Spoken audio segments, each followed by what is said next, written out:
Swayam Prabha. Digital India. Educated India.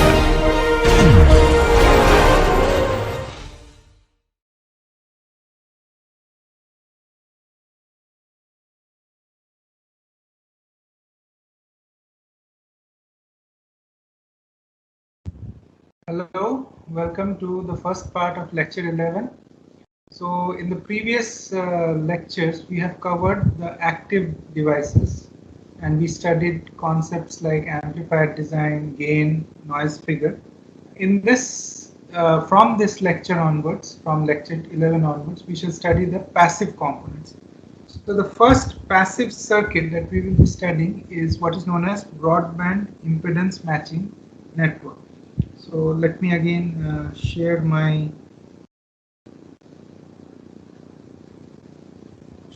screen.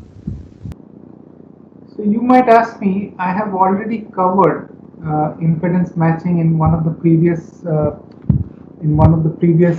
lectures while discussing the amplifier input and output matching networks. Then what is the need for a separate topic of broadband impedance matching? The previous matching networks that we had discussed were for a particular frequency and they were used for the input and output matching networks, isn't it, to obtain the particular value of ys, gamma s and gamma l that can achieve your noise figure or gain means. But this is different. Here we will be designing a matching network to obtain a particular kind of response. So it will be more like a filter design where you specify, like in a filter, you specify what is the bandwidth, what is the pass band attenuation, what is the stop band attenuation. Similarly, here also we can design our network to obtain a particular kind of response. And also the matching that we obtain will be over a wider bandwidth. So we have already we have already seen matching, but that is at a particular frequency. Those gain circles and noise figure circles that we drew and from which we obtained gamma s and gamma l, it was for noise figure and gain, but then it was designed at a particular frequency. Can we extend the same matching over a wider range of frequencies? And that is the focus of this lecture, and that is what the similarity is with filter design. So to start this discussion, let us start with the quarter wave transformer. So recall, during one of the sessions, doubt clearing sessions, I had already started discussing about the frequency response of a quarter wave transformer. So here we will discuss that in more detail. So as you know, a quarter wave transformer is something like this. Now, so this is our quarter wave transformer, and say this quarter wave transformer is connected to another transmission line. Now this is the source transmission line. Okay. Say the characteristic impedance of this source transmission line is Z1, and the characteristic impedance of the quarter wave transformer is Z2, and RL is the load impedance. Now this line extends to say infinity, in this direction. We don't bother about how long this line is. Okay, this Z1, the line that has characteristic impedance Z1. So here, when we calculate any reflection coefficient, it will be with respect to this characteristic impedance. Okay. So first, let us write what is the input impedance seen here.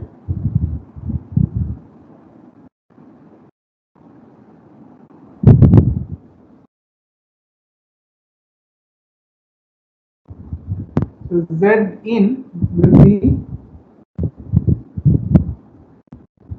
Z2 being the characteristic impedance of the quarter wave transformer, on the numerator. Now, of course, here we are assuming that the all transmission lines are lossless.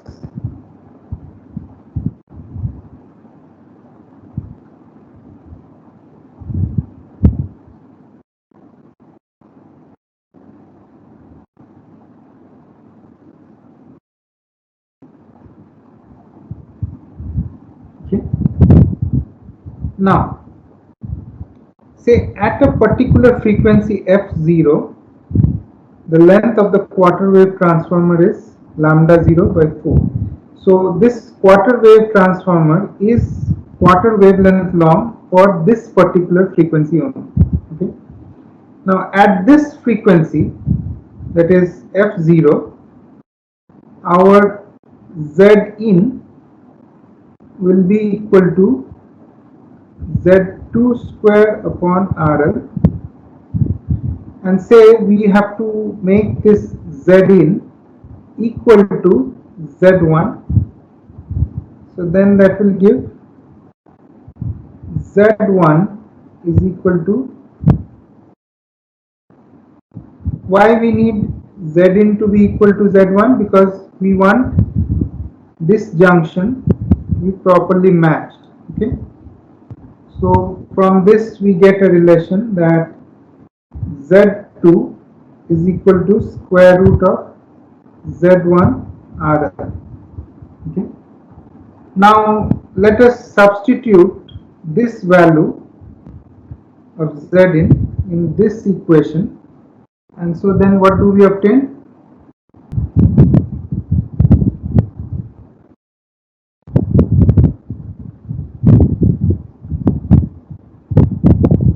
Now let us try to evaluate this beta L term.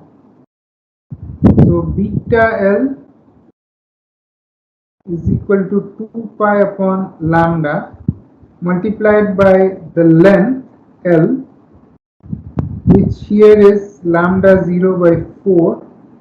So this becomes equal to pi by 2 lambda 0 upon lambda, which in turn I can write it as f upon f0. So here f is the frequency under consideration and f0 is the frequency at which the quarter wave transformer is a quarter wave long. Okay, so now, so then instead of beta L, let me write this as this value. So I can write this as pi by 2 f upon f0, and this will be equal to Z1 RL plus J RL and beta L. Okay, now let me divide both the numerator and denominator in this equation by Z1. So what I obtain is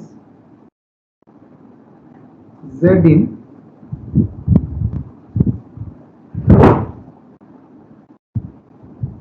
is equal to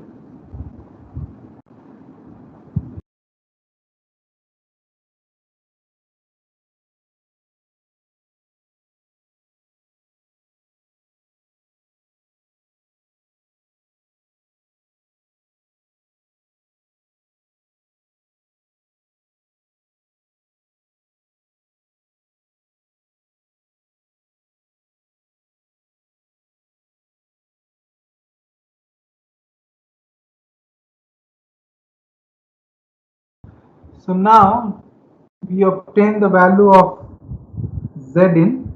Let us now try to find out the value of gamma in at this terminal.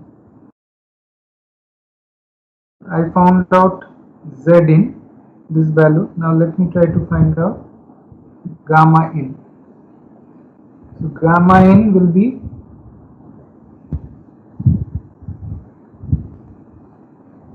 Zin. Now, as I said earlier, we will, the characteristic impedance that we will be choosing is Z1, okay, with respect to the source transmission line.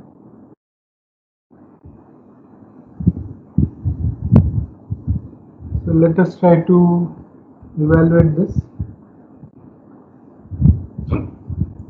Now substituting in place of Z in this whole equation, so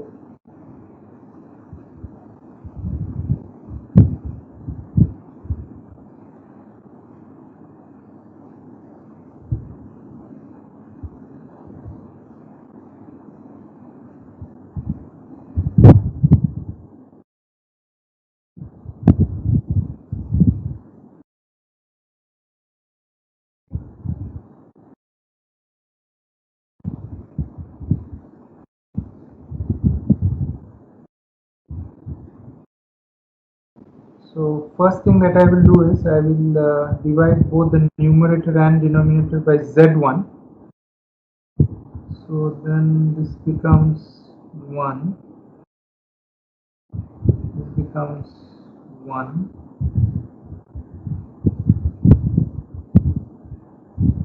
this becomes 1. Okay, so let us further try to simplify this. So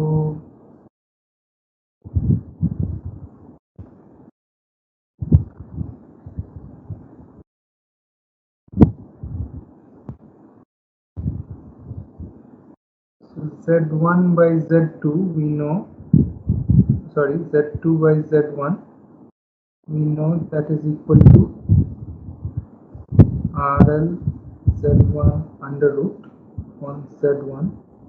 So this is equal to RL by Z1. So now substituting this value here,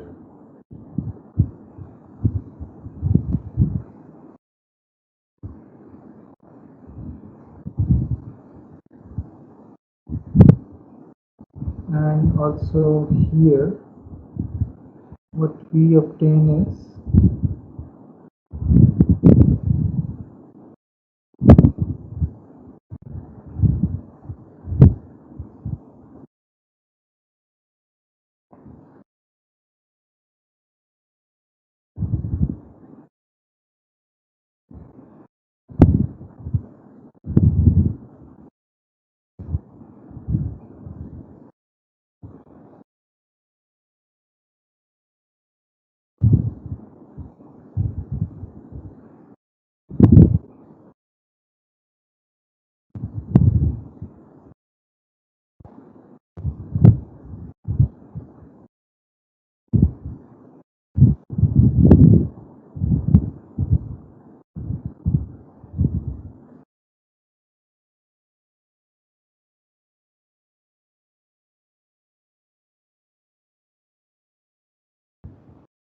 now from here what we, some terms will cancel. For example, this and this term will cancel, and what we will get is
So again, these two terms will cancel.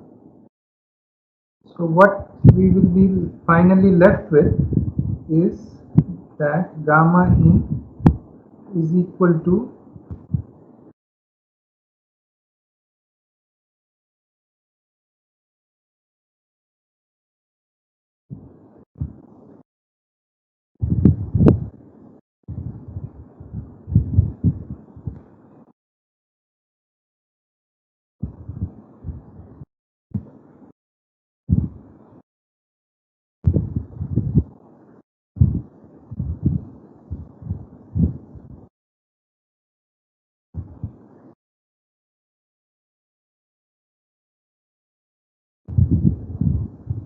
okay.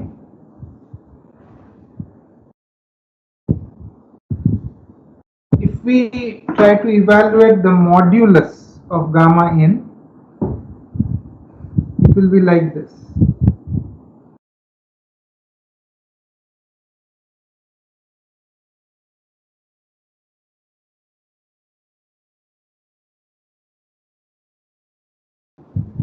This can be further simplified as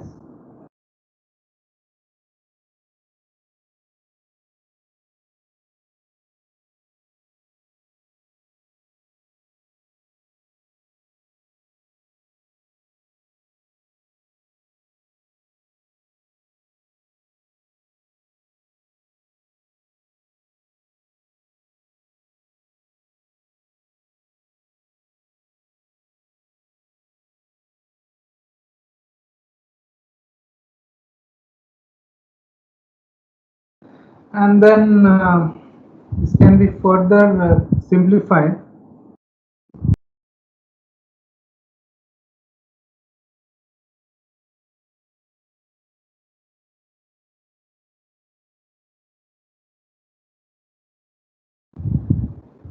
okay, and this can also be further simplified as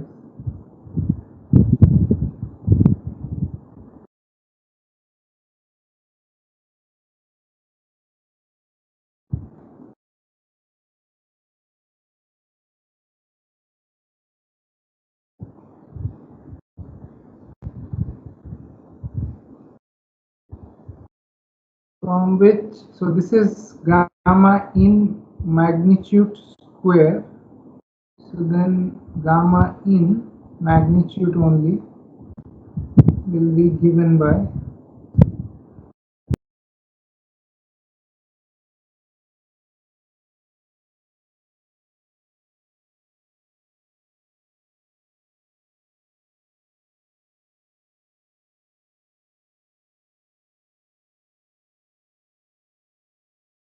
so this is the final expression for the magnitude of gamma in.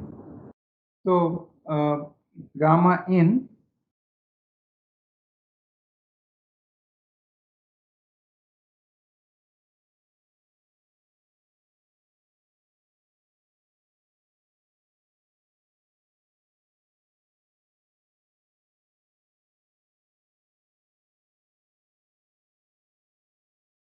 is given by this expression.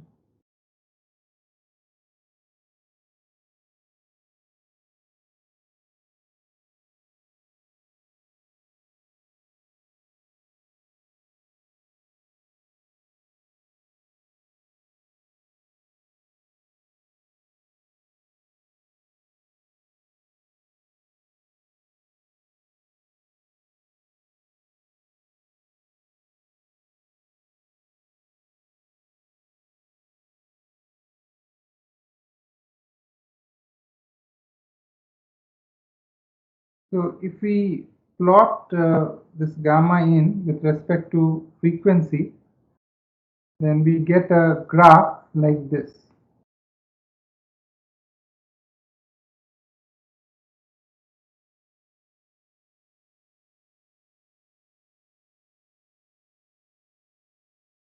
Looks like a half sinusoid, but it is not so. So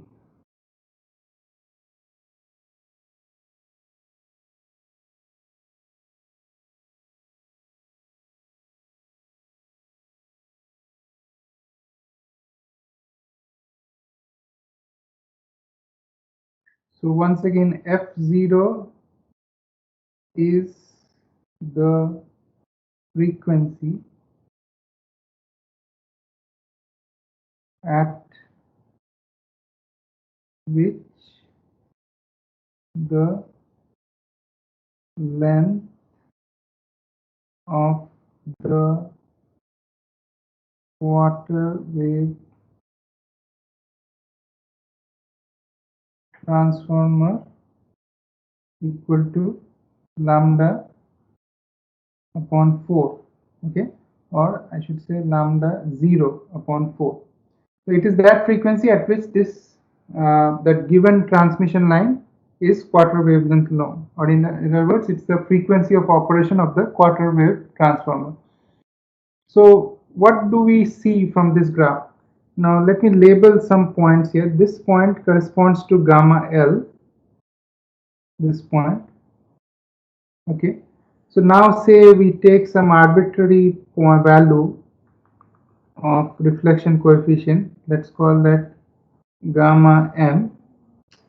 Then let's say the frequency or the angle or the phase at which the value of gamma in modulus is equal to gamma m is theta m.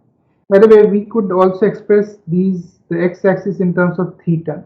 For example, f0 will correspond to pi by 2, then 2f0 will correspond to pi,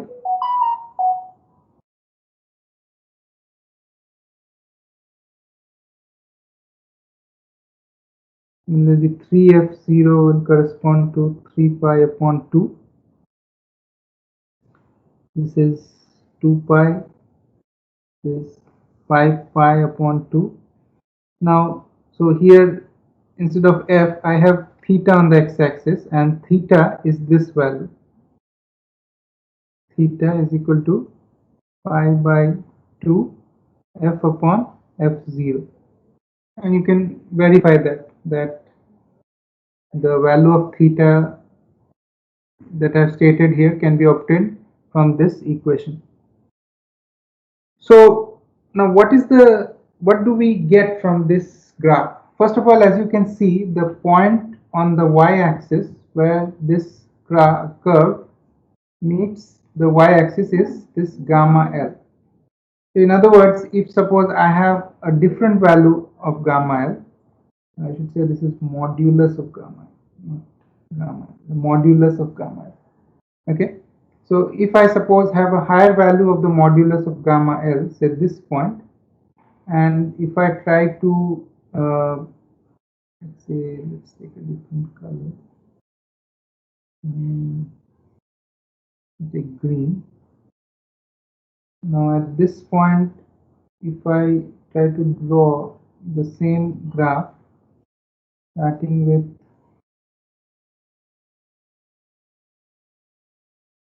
my gamma L, so this is gamma L dash, modulus of gamma L dash.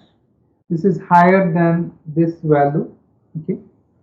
So as a result of increasing the modulus of the load reflection coefficient, what we see is that the bandwidth has reduced, isn't it?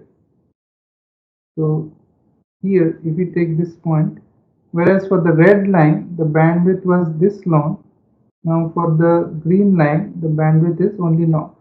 So in other words, this is one way to control the bandwidth.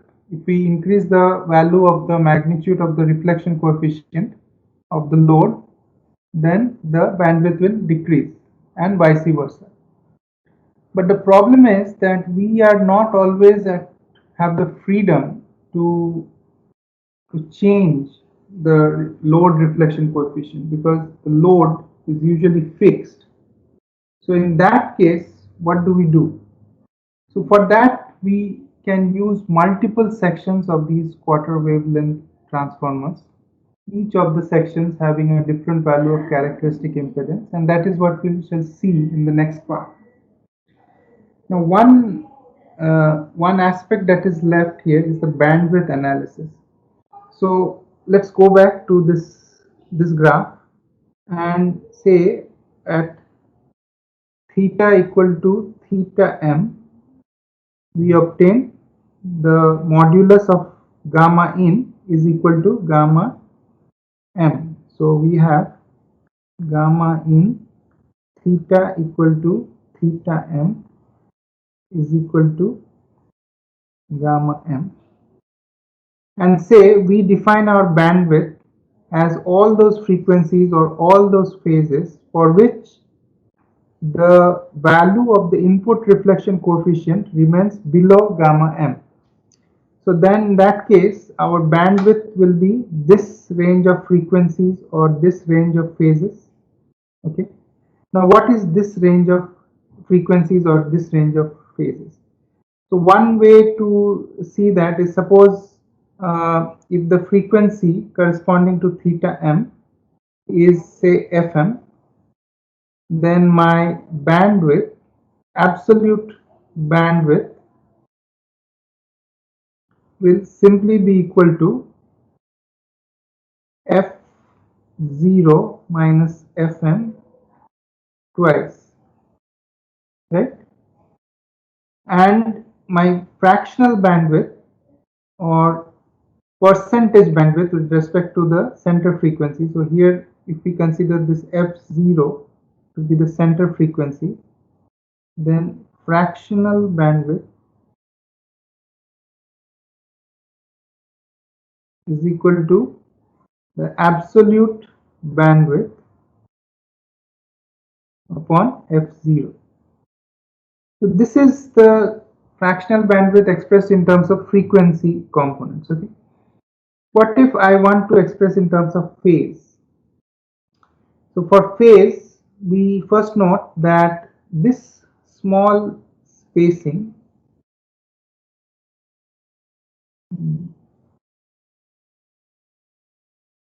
okay, now this phase and this phase, what is the difference?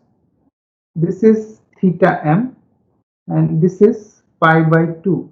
Okay, so then this difference must be equal to pi by 2 minus theta m, and then we have to take it twice because we also have to consider the phase here. So the bandwidth is this entire range.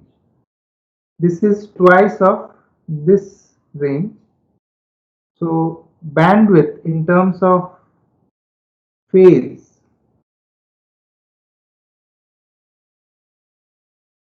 is equal to 2 of delta theta, where delta theta is defined like this, and fractional bandwidth will be 2 of delta theta over the frequency, over the phase corresponding to the center frequency. So as we can see, the phase corresponding to the center frequency is pi by 2, this value. Okay, let me just erase this.